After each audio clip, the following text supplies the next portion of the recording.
In 1975, something unbelievable happened. In a blind taste test, people chose Pepsi over Coca-Cola. This single experiment shook a company that was worth billions.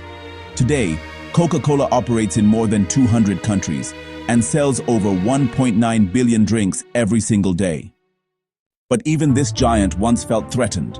This is the story of Pepsi versus Coca-Cola, the greatest marketing war ever. Coca-Cola was invented in 1886 and quickly became a global icon. Pepsi came later, in 1893, but it struggled badly. In fact, Pepsi went bankrupt twice in its early years. By the 1950s, Coca-Cola was the undisputed king. It controlled nearly 60% of the market, while Pepsi lagged far behind. Pepsi needed a completely different strategy to survive. Pepsi made a bold decision.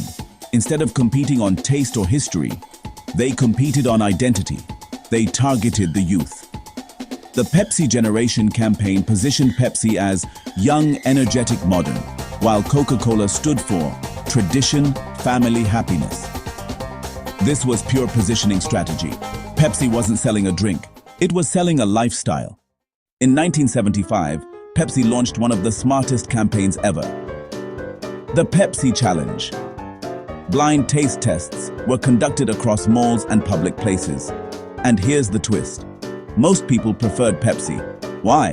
Because Pepsi is slightly sweeter than Coca-Cola. This campaign directly attacked Coca-Cola's biggest strength, brand loyalty.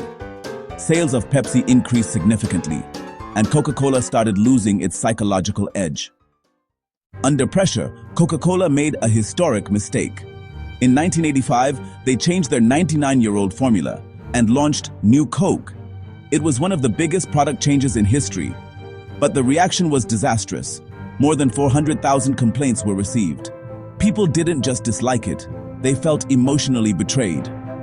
Within just 79 days, Coca-Cola had to bring back the original formula as Coca-Cola Classic. This proved one powerful thing.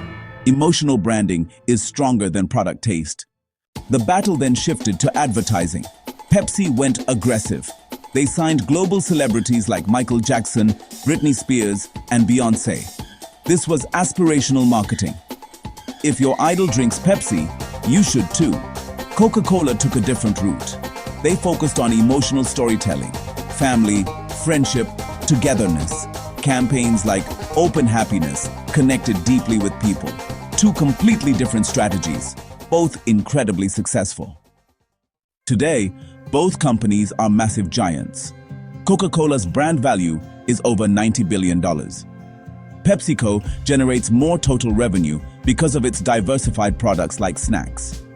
Coca-Cola focuses heavily on brand consistency, emotional connection, global distribution. Pepsi focuses on youth engagement, pop culture, innovation. This is a classic case of focus versus diversification strategy. So what can we learn from this war? 1. You don't have to be the leader to win. 2. Positioning can beat product superiority. 3. Emotions can overpower logic. Pepsi didn't destroy Coca-Cola, but it forced the giant to evolve. And that's the real victory. This was Pepsi versus Coca-Cola, a battle that changed marketing forever. Follow Brandon Point for more powerful business stories.